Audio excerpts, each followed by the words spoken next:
अथैकषष्टितमः सर्गः। दृष्ट्वा श्रमपदम् शून्यम् रामो दशरथात्मजः रहिताम् पर्णशालाम् च प्रविद्धान्यासनानि च अदृष्ट्वा तत्र वैदेहीम् सन्निरीक्ष्य च सर्वशः उवाच रामः प्राकृष्य प्रगृह्य रुचिरौ भुजौ क्वनु लक्ष्मण वैदेही कम् वा देशमितो गता केनाहृता वा सौमित्रे भक्षिता केन वा प्रिया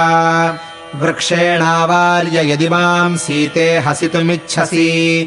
अलम् ते हसितेनाद्य माम् भजस्व सुदुःखितम् यैः परिक्रीडसे सीते विश्वस्तैर्मृगपोतकैः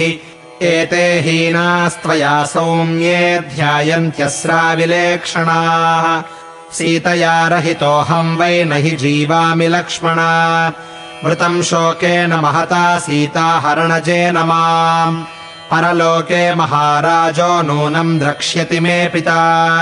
कथम् प्रतिज्ञाम् संश्रुत्य मया त्वमभियोजितः अपूरयित्वा तम् कालम् मत्सकाशमिहागतः कामवृत्तमनार्यम् वा मृषावादिनमेव च धिक्त्वामिति परे लोके व्यक्तम् वक्ष्यति मे पिता विवशम् शोकसन्तप्तम् दीनम् भग्नमनोरथम् मामिहोत्सृज्य करुणम् कीर्तिर्नरमिवानृजुम् क्व गच्छसि वरारोहे मामोत्सृज सुमध्यमे त्वया विरहितश्चाहम् त्यक्ष्ये जीवितमात्मनः इतीव विलपन् रामः सीता दर्शनलालसः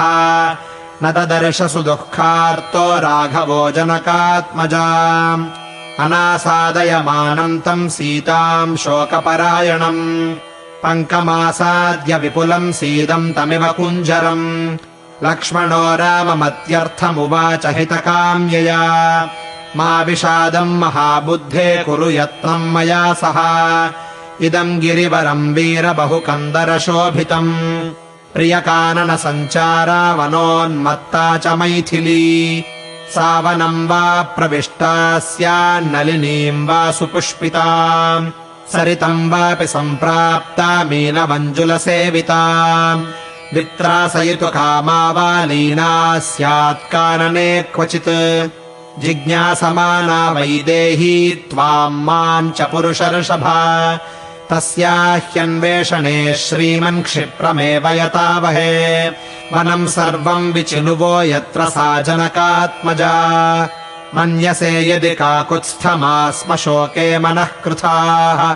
एवमुक्तः स सौहार्दाल्लक्ष्मणेन समाहितः सह सौमित्रिणा रामो विचेतुमुपचक्रमे तौ वनानि गिरींश्चैव सरितश्च सरांसि च निखिलेन विचिन्वन्तौ सीताम् दशरथात्मजौ तस्य शैलस्य सानूनि शिलाश्च शिखराणि च निखिलेन विचिन्वन्तौ नैव तामभिजग्मतुः विचित्य सर्वतः शैलम् रामो लक्ष्मणमब्रवीत् नेह पश्यामि सौमित्रे वैदेहीम् पर्वते शुभाम् ततो दुःखाभिसन्तप्तो लक्ष्मणो वाक्यमब्रवीत् विचरम् दण्डकारण्यम् भ्रातरम् दीप्ततेजसम् प्राप्स्यसे त्वम् महाप्राज्ञ मैथिलीम् जनकात्मजा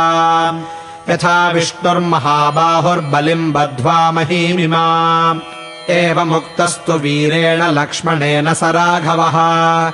उवाच दीनया वाचा दुःखाभिहतचेतनः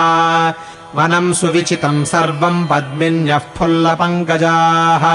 गिरिश्चायम् महाप्राज्ञ बहुकन्दरनिर्झरः न हि पश्यामि वैदेहीम् प्राणेभ्योऽपि गरीयसीम् एवम् स विलपन् रामः सीताहरणकर्षितः